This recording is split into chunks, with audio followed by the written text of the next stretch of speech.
நான் யூடியூப் ஆரம்பித்து சம்பாதிச்ச முதல் வருமானத்தில் நான் ரொம்ப நாளாக ஆசைப்பட்டுக்கிட்டு இருந்த ஒரு பொருளை ரொம்ப சந்தோஷமாக வாங்க போகிறேன். ஒரு பெரிய பூஜை கபோர்டு வாங்கணும் அப்படின்றது என்னுடைய ரொம்ப நாள் ஆசை. ரொம்ப நாள்னு சொல்கிறத விட ரொம்ப வருஷத்து ஆசை. ஃபைனலாக முடிவு பண்ணேன், நானே சம்பாதிக்கிற காசில் தான் வாங்கணும் அப்படிங்கிறது. அதாவது நான் இது வரைக்கும் சம்பாதிக்கலை அப்படின்னு சொல்லலை, யூடியூப்பில் நான் வாங்குகிற முதல் வருமானத்தில் வாங்கணும் அப்படின்னு ஆசைப்பட்டு தான் வெயிட் பண்ணி இப்போ வாங்குகிறேன். Welcome to my channel. நான் உங்கள் பிரியா. என் சேனலை சப்ஸ்கிரைப் பண்ணி தொடர்ந்து ஆதரவு கொடுத்துட்ருக்கேன். உங்கள் எல்லாருக்குமே ரொம்ப நன்றி. இனிமேல் சப்ஸ்கிரைப் பண்ண போகிறவங்களுக்கும் ரொம்ப ரொம்ப நன்றி. நம்ம சேனலை ரெகுலராக பார்க்குறவங்களுக்கு நல்லாவே தெரியும். இப்போ நம்ம யூஸ் பண்ணிகிட்ருக்க சோஃபா வாங்கி ஒரு 6 மந்த் இருக்கும். அது வந்து ரொம்ப பெரிய சைஸாக இருக்கும். ஸோ அதனால் பூஜை ஸ்டாண்டு வைக்கிறதுக்கு அளவு வந்து பார்த்துக்கலாம், வீட்டிலேருந்து கிளம்புறதுக்கு முன்னாடியே பார்த்துக்கணும் அப்படிங்கிறதுக்காக இன்ஸ்டேப் வச்சு அளவெல்லாம் எடுத்துக்கிட்டு இருந்தேன். ஏன்னா வீட்டில் இருக்க அளவு ஒன்று, நம்ம போய் கடையில் பார்த்து எது பிடிச்சிருக்கோ அதை வாங்கிடுவோம். ஸோ அந்த அளவும் இதுவும் கரெக்டாக இருக்கணும். இல்லைன்னா நம்மளுக்கு காசு போட்டு வாங்கி அது செட் ஆகலை அப்படின்னா இன்னுமே மனசு கஷ்டமாக இருக்கும். அதாவது ஹைட் வந்து பிரச்சனையே கிடையாது, நமக்கு பிரெத்து தான் வந்து கரெக்டான அளவு இருக்கணும் அப்படிங்கிறதுக்காக நான் அந்த சோஃபாக்கும் அந்த செவருக்கும் இடையில் என்ன அளவு இருக்கோ அதை நான் மெஷர் பண்ணிக்கிட்டேன் முன்னாடி நாள். அதாவது இந்த வீடியோ வந்து 28ஆம் தேதி எடுத்தோம். மார்ச் 1ஆம் தேதி நான் பூஜை கபோர்டு வாங்குறதுக்காக கிளம்பியாச்சு. மார்ச் 1ஆம் தேதி நான் வந்து மகிழினி லைஃப் ஸ்டைல் மகா சிஸ்டர் இருக்காங்கள, அவங்க வீட்டுக்கு போய் அவங்கள மீட் பண்ணியிருந்தேன். அந்த விலாகை லாஸ்ட் வீக்கே போஸ்ட் பண்ணிட்டேன். நீங்கள் பார்க்கலன்னா சேனலை விசிட் பண்ணி செக் பண்ணி பாருங்கள். அவங்க வீட்டில் இருந்து கிளம்பி நேராக சரவணா ஸ்டோர் வந்திருந்தோம். இது வந்து பாடியில் இருக்கக்கூடிய தி லெஜண்ட் சரவணா ஸ்டோர் இருக்குல்ல, அங்கே தான் வந்திருந்தோம். அங்கே 9th ஃப்ளோரில் தான் வந்து ஃபர்னிச்சர்ஸ் எல்லாமே இருக்கும். ஏதாவது பெரிய பொருள் வாங்கணும் அப்படின்னா நாங்கள் 2 இடம் தான் சூஸ் பண்ணுவோம். ஒன்று டார்லிங் ஷோரூமு, அங்கே கிடைக்கல அப்படின்னா சரவணா ஸ்டோர் வந்துடுவோம். நம்ம வீட்டில் வாஷிங் மிஷின், ஏசி எல்லாமே டார்லிங் ஷோரூமில் தான் வாங்கியிருந்தோம். அதுக்கப்புறம் ஃப்ரிட்ஜு, சோஃபா இதெல்லாமே சரவணா ஸ்டோரில் வாங்கினோம். அந்த விலாகுமே நான் போஸ்ட் பண்ணியிருந்தேன். போனதுமே ஃபஸ்ட்டு சாப்பிட்டுட்டோம். பூஜை கபோர்டு கூடவே இன்னொரு பொருளுமே நான் வாங்கியிருந்தேன். அதனுடைய வீடியோ வந்து நெக்ஸ்ட் வீக் போஸ்ட் பண்ணுறேன். சாப்பிட்டதுக்கப்புறமா பூஜை கபோர்ட் செக்ஷனுக்கு போய் பார்த்தோம் அப்படின்னா கலெக்ஷன்ஸ் வந்து ரொம்பவே கம்மியாக இருந்துச்சு. ஒரே இடத்துலையே கொஞ்சம் கலெக்ஷன்ஸ் மட்டும்தான் வச்சுருந்தாங்க. ஸோ அதனால் நாங்கள் கேட்டதுக்கு பாடியிலே வந்து ஃபர்னிச்சருக்குன்னு இன்னொரு சரவணா ஸ்டோர் இருக்குது. ஸோ பார்க் டவுனில் அந்த இடத்துல இருக்குது. ஸோ அங்கே இருக்குது நிறைய மாடல்ஸு, உங்களுக்கு வேணும்னா அங்கே போய் பார்த்துக்கோங்க அப்படின்னு சொல்லிட்டாங்க. சாப்பிட்றதுக்கு பிரிஞ்சி வாங்கி சாப்பிட்ருந்தோம். பீஸாவுமே ஒன்று வந்து ஆர்டர் பண்ணி வாங்கலான்ட்டு பில்லெல்லாம் வாங்கியாச்சு. சரி வயிறு ஃபுல்லாக சரி ஓகே, பர்ச்சேஸ்லாம் முடிச்சுட்டு போகும்பொழுது பசியாக இருக்கும், அப்போ வாங்கிக்கலாம் அப்படின்னு நினச்சோம். அப்புறம் பார்த்தா இந்த லெஜண்ட் இந்த ஃபர்னிச்சர் ஷோரூம்க்கு வருவோம் அப்படின்னு நினைக்கவே இல்லை. இங்கே வந்து பார்த்ததுக்கப்புறமா இங்கே நிறைய கலெக்ஷன்ஸ் இருந்துச்சு. நாங்கள் என்ன நினச்சோம் அப்படின்னா பர்ச்சேஸ்லாம் முடிச்சுட்டு போகும்பொழுது அந்த பீஸா வாங்கி ஆளாளுக்கு ஒரு பீஸ் சாப்பிட்டுட்டு கிளம்பிடலாம் அப்படின்னு நினச்சோம்.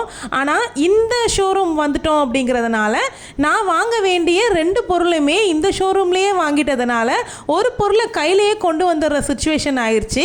அதனால் நாங்கள் அந்த பீஸாவை வாங்கவே இல்லை, வேஸ்ட்டாக தான் போச்சு அது.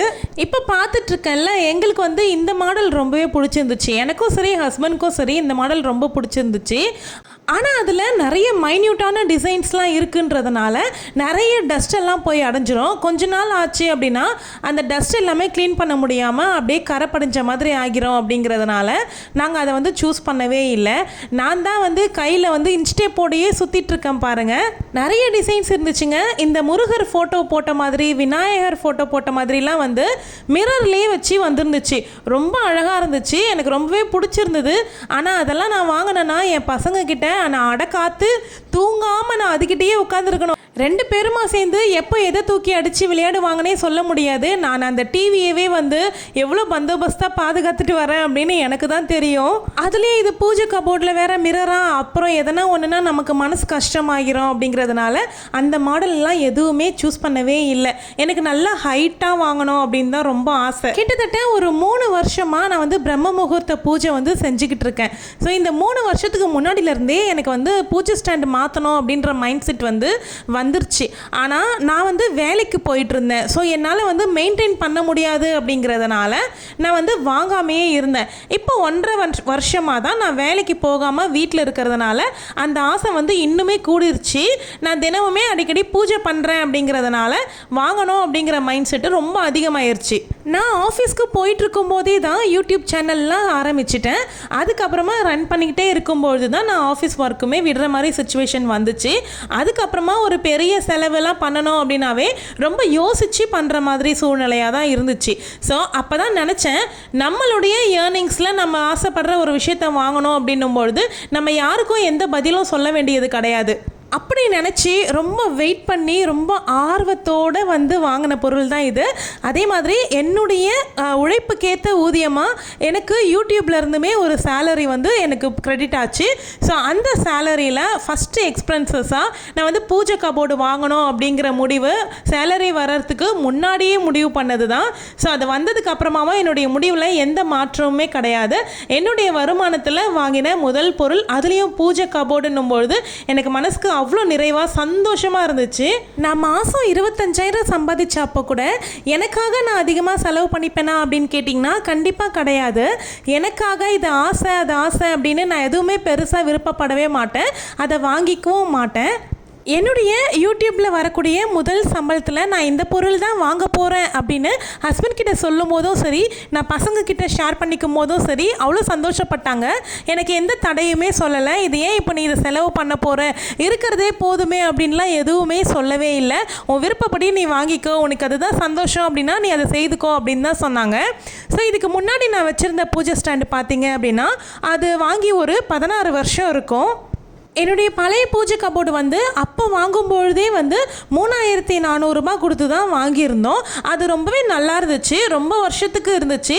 நிறைய ஃபோட்டோஸ் எல்லாம் வைக்க முடியாது, ரொம்ப சின்னதாக தான் இருக்கும் இடம். அதில் வேலைக்கு போயிட்டுருக்கும் போதெல்லாம் அந்த அளவுக்கு தான் என்னால் மெயின்டைன் பண்ண முடிஞ்சுது. ஸோ அதையே வச்சுக்கிட்டு நான் வந்து பூஜை பண்ணிகிட்டு இருந்தேன். இப்போ நான் வீட்டில் இருக்கேன், என்கிட்ட பூஜை பொருட்களுமே வந்து அதிகமாக இருக்குது. ஸோ அதெல்லாம் வைக்கிறதுக்கு எனக்கு இடமே இல்லை அப்படிங்கிறதுனால தான் வந்து நான் இதை வாங்கினேன்.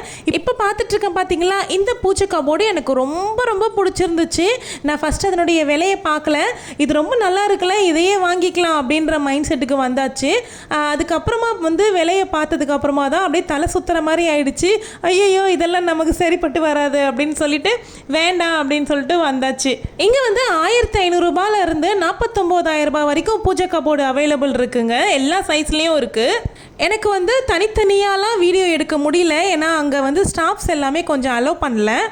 சரி, ஓகே, கெஸ் பண்ணுங்கள் நான் எந்த பூஜை கபோர்டு வாங்கியிருப்பேன் அப்படின்னு. கெஸ் பண்ணிங்க அப்படின்னா எனக்கு கமெண்ட்டில் சொல்லுங்கள்.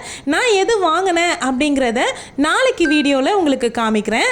நாளைக்கு மதியம் 2:30க்கு நான் எந்த பூஜை கபோர்டு வந்து நான் வாங்கியிருந்தேன், எப்போ எனக்கு வீட்டுக்கு வந்துச்சு அப்படிங்கிற டீட்டெயில்ஸ் எல்லாமே நான் உங்களுக்கு ரிவீல் பண்ணுறேன். நாளைக்கு வீடியோவை மறக்காமல் பாருங்கள். இனி நம்ம சேனலில் பூஜை ரூம் ஆர்கனைசேஷன் வீடியோலாம் அடுத்தடுத்து வர இருக்குது. இன்னொரு பொருளுமே நான் வாங்கியிருந்தேன்னு சொன்னேன்ல, அந்த விலாகுமே போடுவேன்.